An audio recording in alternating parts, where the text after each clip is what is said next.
தௌஹீது அப்படிங்கிற பேரை வச்சுக்கிட்டு பச்சை சிறுக்களை கொண்டு போறாங்க. என்ன தெரியுமில்ல, இறைவனுக்கு உருவம் உண்டு அப்படியா? இப்படி சொன்னதால் தானே ஒவ்வொரு சமயத்திலே உள்ளவர்கள் எல்லாம் தங்களுடைய இறைவனுக்கு ஒவ்வொரு அவருடைய கற்பனைக்கு தகுந்தவாறெல்லாம் உருவம் கொடுத்து விட்டார்கள். ஐயாமல் ஜாகிலியா காலத்திற்கு இந்த மக்களை எல்லாம் அழைத்து செல்ல பார்க்கிறீர்களா? உண்மையிலேயே தௌஹீதிலே இருக்கிற அஹ்லுஸ் சுன்னah வல் ஜமாத்தை சார்ந்த அப்பாவி இளைஞர்களை எல்லாம் ஸல்லல்லாஹு அலைஹி வஸல்லம் அவருடைய காலத்துக்கு முன்னால் ஐயாமல் ஜாகிலியா காலம் அவங்க எல்லாம் எப்படி இறைவனை வணங்குனாங்க உங்களுக்கு தெரியும், குர்ஆன்ல இருக்குது. அந்த காலம் குறிக்க போகிறீங்க. இதுல வேற தௌஹீதுன்னு வேற பேரு. தௌஹீதுக்கு இவங்களுடைய கொள்கைக்கு என்ன சம்பந்தம் இருக்கிறது? இறைவனுக்கு உருவம் உண்டாம் வந்துட்டாங்களா? கபரு ஜியாரத்தை போய் பூச்சாண்டி காட்டினது இப்ப எங்க கொண்டு போயிட்டாங்க? பச்சை சிறுக்கள் கொண்டு போயிட்டாங்க. அல்லாஹ்வுக்கு உருவம் உண்டு என்று சொல்லி அப்ப உருவம் உள்ள இறைவன் வணங்க போகிறீர்களா? இப்படி சொன்னோம்ல நாங்க நோட்டீஸ் போட்டோம் மெட்ராஸ்ல. இவெல்லாம் இந்த மாதிரி சொன்னோம்னா பயந்துட்டாங்க. உடனே உருவ வழிபாடு என்பது எங்களிடம் இல்லை, இது அபாண்டம் என்றார்கள். அப்பதான் நாங்க கேட்டோம், உருவ வழிபாடு இல்லையா? இறைவனுக்கு உருவம் உண்டா இல்லையா? எங்க கேள்வி. உண்டு.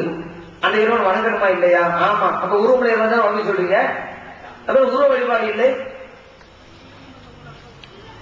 பூனைக்கு பயந்து புலிவாய்ப்பில் மாட்டிக்கொண்ட கதைங்க இந்த இளைஞர்கள் தான் இந்த ஜாரத்து பேரை சொல்லி பயம் காட்டி சிறுக்கப்பா அதப்பா இதப்பா அப்படி சொல்லி கூட்டிட்டு போய் ஐயாம் ஜார காலத்து கொலையை கொண்டு போய் திணிக்கிறாங்க. இறைவனுக்கு உருவம் உண்டு. ஏன்னா அல்லாஹ் குர்ஆன்ல சொல்லிட்டானே வஜ்ஹு ரப்பிக அப்படின்னா சொல்றாங்க. இறைவனுக்கு முகம் உண்டு, இறைவனுக்கு கை உண்டு. அதெல்லாம் இலக்கியம். இலக்கியத்தை இலக்கியமாக பார்க்க வேண்டும்.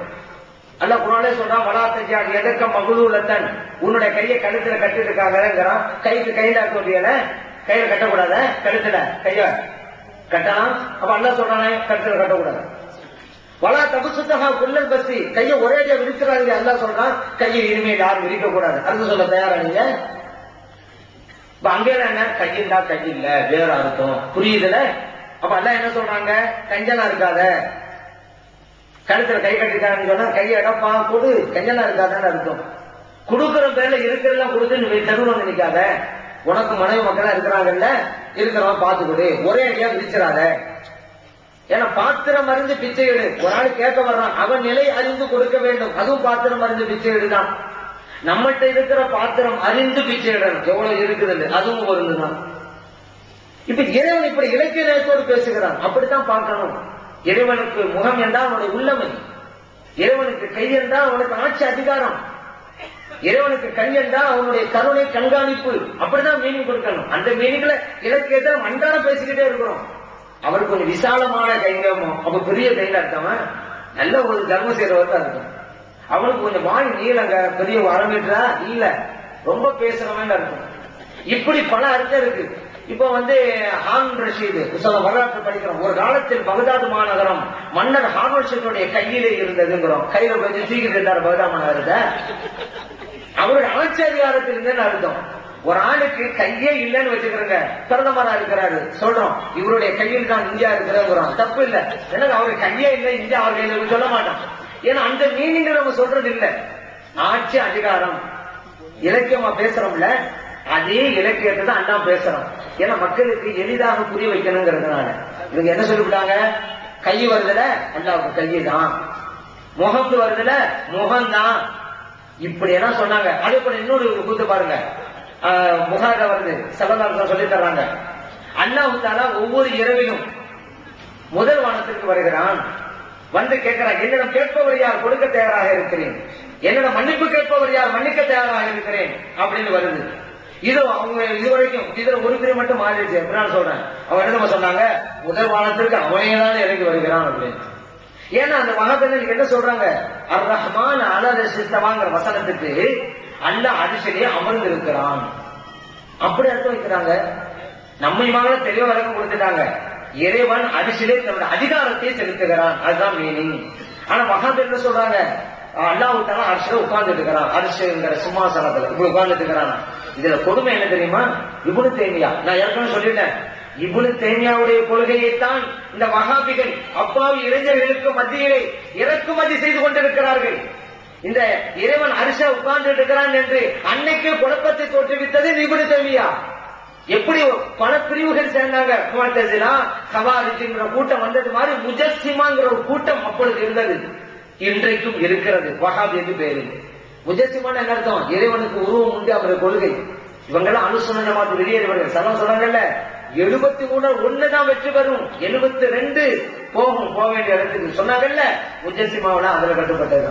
இறைவனுக்கு உருவம் கற்பித்தவர்கள் வசனத்தை புரிய தெரியாம புரிஞ்சு, இது இன்னைக்கு புதுசாக முளைக்கல, ஏற்கனவே இருந்த அந்த முஜஸ்ஸிமா அப்படிங்கிற கூட்டத்தின் பிரதிநிதிகள் தான் இன்றைக்கு வஹாபிகள். இறைவனுக்கு உருவம் என்று சொல்றாங்க.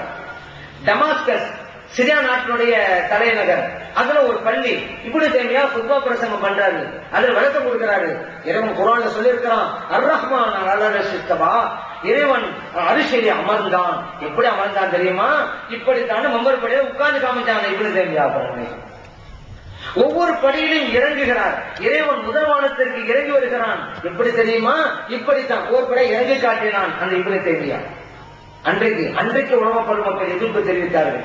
நானும் முதலும் தானும் வழிகட்டி பிறகு வழிகெடுக்கக்கூடியவன் இப்னு தைமியா அன்றைக்கு பத்வா கொடுத்தார்கள். இது தஃப்சீர் சாமியிலே இருக்குது. அன்றைக்கு அப்படி மதத்தை சார்ந்த உலமா மக்கள் எல்லாம் பத்வா கொடுத்தாங்க. ஏன்னா இல்லாததை சொல்லி மக்களுக்கு மத்தியில பரவலியத்தை நாடுறாங்கல்ல, இதே காரியத்தை இப்னு தைமியா அன்னைக்கு செஞ்சாங்க. யாரும் சொல்லாது சொல்றது, அப்ப மக்கள் ஒரு பத்தி பேசுவாங்க. இறைவனுக்கு உருவம் நின்று இருக்குதான், எவ்வளவு பெரிய சிறுக்கு இது. சரி, இப்ப நம்ம கேள்வி வைக்கிறோம், இறைவனுக்கு உருவம் சொன்னீங்கல்ல, கை இருக்குது, கையில் தான் நம்பணும், கால் இருக்குது, காலு நம்ம காலுக்குன்னு சொல்றாங்க. அது ஒவ்வொன்றா நம்ம கேள்வி கேட்க போறோம். அல்லாஹ் குர்ஆன்ல சொல்றான், குல்லு மன் அலைஹா ஃபான், எல்லாம் அழிந்து போய்விடும், வயபுகா வஜ்ஹு ரப்பிக, உங்கள் இறைவனுடைய முகம் மட்டும் சரிபட்டிருக்கும், நிலைத்திருக்கும் அப்படின்னு அல்லாஹ் குர்ஆன் சொல்றான். இந்த வஹாபி சொல்றாங்க, இங்க முகம் என்று இருக்கிறது அல்லவா, முகம் என்றால் முகம்தான் அப்படிங்கிறாங்கல்ல. இப்ப கேள்வி வைக்கிறோம், எல்லாம் அழிந்து விடும், இறைவனுடைய முகம் மட்டும் இருக்கும் என்றால் அப்ப இறைவனுடைய கையும் அழிந்து போய்விடும், இறைவனுடைய காலும் அழிந்து போய்விடும். அவங்க கோட்டு பிரகாரம் அப்படியா?